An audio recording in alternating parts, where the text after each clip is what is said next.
What's up, guys? In this video, sorry, just a sec. Hello? Yeah, no problem. Yeah, I'm just doing a thing right now. Can I call you back in like 15 minutes? Okay, thanks. Bye. In this video, I'm going to tell you why you should answer your phone even when you're busy. What's up, guys? Thanks for watching. I'm psyched to be here today because it's like super warm. I'm not going to tell you what it is in Celsius because 80% of you use Fahrenheit. I don't know what it is in Fahrenheit. It's a nice day though. So we're recording this in early July. Something happens in early July with a lot of asphalt businesses. So the season really gets going for so many in like April and May. And by the time you get to June and July, like it's full bore because all those clients who are like slow to book their stuff, you know, end up booking it in June. And now it's like go time, right? So if you're a business owner, you're listening to this, I'm a business owner and I'm thinking about my business. Like we are booked out for quite a while. We got weeks worth of work to do, especially for us because we had a rainy May. So we got some catch up to do. So there's something really terrible that a lot of business owners do when they're in this spot in July. And that's they get so busy that they just stop answering the phone. Or at the very least, they just like are brutally slow at calling people back because all they see is directly what's in front of them, which is weeks worth of work. So when they get like these customers who phone them back, whether it's a new customer or somebody that they were trying to book like a couple months ago, they just get so like overwhelmed or frustrated or annoyed. And they just like go, I can't handle this right now. And they don't deal with the phone call. They skip calls. They won't call people back. They won't deliver quotes. I'm kind of experiencing this a little bit with our subcontractors. So we have a couple subs here that we use locally for some asphalt projects. And it was really, really difficult. And to get one in particular to even just give me a proposal, like a price, like a budget price for some asphalt repairs that we were too busy to do. And it just tells me that, you know, and I know the feeling as well, like, especially if you're like a solo business owner or there's only like 2 or 3 of you in your company, it can be really hard to think about the work a month from now when you're already like working your face off and you got all this work right in front of you. So the danger of what happens here is if you don't answer the phone. So if you're booked out for weeks and you just focus on the work that you have booked, so you're only worried about the production schedule, you will get through that work in 2-3 weeks time. And then as you get close to the end of that production, you realize, oh no, I got to sell more work. I got stuff to do.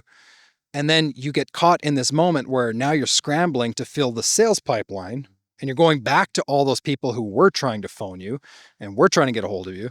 And chances are they've probably found someone else because someone else was at the very least willing to answer the phone. So my recommendation here is really simple. So if you're watching this in the busy season, June, July, August, don't hesitate to set a good expectation with your customers. So in other words, it's okay to answer the phone and say, I'm really thankful that you thought of us and that you reached out to us. I'd love to know more about your project. The only issue we're facing now is we have like a solid week worth of like good weather.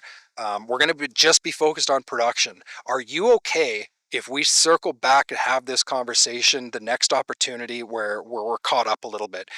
It'll be in around a week or whatever. Maybe it's a few days. But honestly, even if it's like 2 weeks time, if you're like, you know what, I would love to help, but I can't get there for at least 2 weeks, that is better than nothing. I would say that if you can't get there for 2 weeks, you probably need to hire people. But that is always better than just dodging the phone call or not having the conversation with people. And what you're going to find, at least in my experience, what I found when I really started to do this myself and say, you know what, I'm going to take the phone call. I'm going to like have the conversation, even though like I can't think of anything else right now other than the work in front of me. People respect it and they actually understand it because even though they're not asphalt business owners, they get it. It's a short season and you can't do everything immediately. Now, worst case scenario, somebody might phone you and say, no, like I really need a price by the end of this week. If that happens, I mean, it's pretty rare, but if somebody does that to you and they're like, I need my striping quote now, it's not the worst thing to walk away from. And you can just say, I'd help you. I would love the opportunity next time, but just with how busy we are, I don't think I'll be able to meet your expectation. And then give them a referral to somebody who might be able to. That will build more goodwill than you not answering the phone. So I'm hearing this a lot, like a lot. Some of the people I work with one-on-one, both like two people in particular, they're in the United States, and they said like you wouldn't believe how many people have phoned their business. And one of them said, "You're the seventh company I called." Like seven. So they called six other companies for, I think it was seal coating they were looking for. No one answered the phone. Like, ugh, so frustrating. So be proactive, answer the phone, set the expectation. Um, move on from the customers who can't work with you on that. But what you're going to find is that you won't have those drastic like moments where you're working your face off and then struggling to fill the schedule. You'll be more consistent. And quite honestly, if you're still busy, even after answering the phone and you start to fill the schedule even more, that's when you can start looking at raising your prices to meet the demand, which is the best case scenario. So hopefully that video helps you. Answer your phone. That's it. That's all I've got. We're just going to enjoy the rest of the day here, and I'll answer my phone if it rings. Keep your stripes hot.